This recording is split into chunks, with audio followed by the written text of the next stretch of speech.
Now, a dispute over claims of Chinese spying in Western Europe has escalated after an aide to a German far-right politician was arrested. Now, this on the back of accusations of espionage yesterday that saw 2 charged in Britain and 3 others arrested in Germany.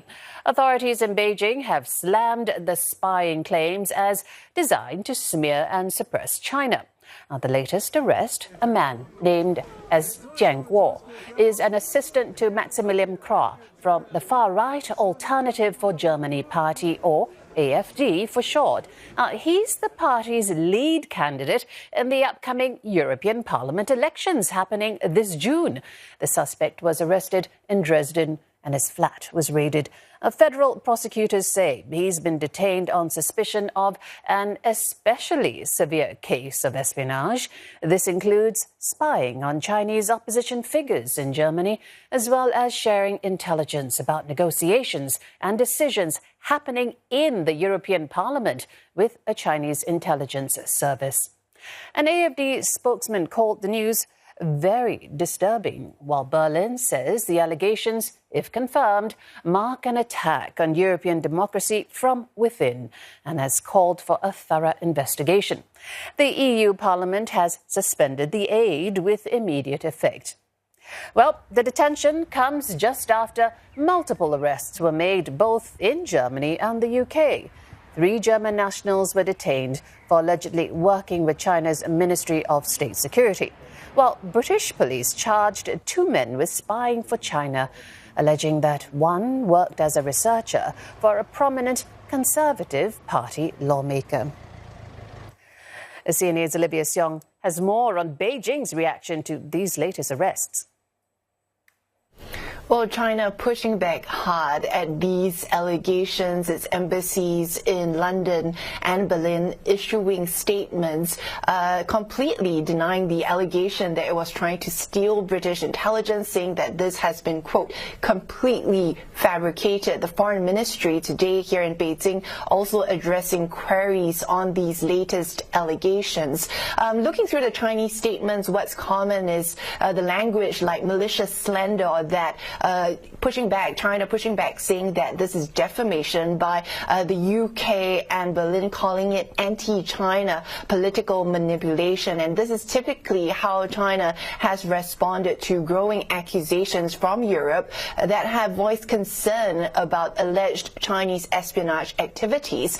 The question, though, is how this may affect broader ties. These accusations coming just off the back of a recent visit to China by German Chancellor Olaf Scholz, and the Foreign Ministry here saying that the intention of these allegations is to smear and suppress China. And during that visit by the German Chancellor, he had also raised other concerns, tough talk that he had with the Chinese officials about alleged industrial overcapacity in China, also calling for a level playing field for German companies here. And so how China will respond really is a delicate balance, as it also looks to balance trade ties. But for now, with these recent accusations, here's what the Foreign Ministry had to say. 我们注意到有关的报道和相关的炒作，实际上呢，大家也都看得很清楚。近一段时期啊，所谓的中国间谍威胁论在欧洲舆论场并不新鲜。近年来更是每在中欧双方高层互动的前后，就会出现新一轮的炒作。这种炒作意图十分明显，就是要抹黑打压中国，破坏中欧的合作氛围。 Well, let's turn now to the other party in these allegations, Germany, and Trent Murray joins us live from Berlin with more details. Trent, how will these allegations affect Europe-China bilateral ties as a whole?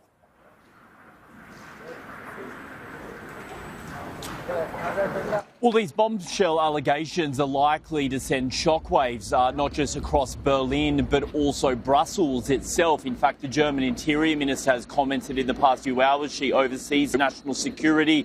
As she says, if these allegations are true, then they represent an attack from within on Europe's democracy as a whole. Now, we know that these allegations centre around Jian Guo. We cannot reveal his surname under strict German privacy laws. But according to intelligence agencies here who have been briefing both politicians and the media, they are serious allegations that he used his position as an advisor to a member of the European Parliament to pass over confidential information to China's MSS. Of course, the timing of all of this as well, very interesting, because as Olivia mentioned, it comes just a week after Chancellor Scholz was in Beijing holding meetings with Chinese President Xi Jinping, in which a readout from the two said the pair would continue to work together in a spirit of mutual respect and finding common ground. Well, 1 week later, and the German people are now reading in the press that China has allegedly used its intelligence agency to try and steal crucial information, not just from political circles in the European Parliament, but also military and technology information. That is linked to those 3 arrests we saw last week. Reports suggest that crucial hardware was handed over to Chinese agents, including a laser, which could be used on Chinese warships, handed over without a permit. Now, we should stress these are all allegations, and as Olivia mentioned, the Chinese side are refuting them very heavily, but certainly from the German side, they are digging in on this and are strongly putting forward evidence to suggest that they had good reason to make these arrests. The head of Germany's intelligence agency has said that these arrests could be, quote, the tip of the iceberg in relation to spy rings operating within Europe's largest economy. Trent, we're going to leave it there, but thank you so much. Trent Murray reporting live there from Berlin.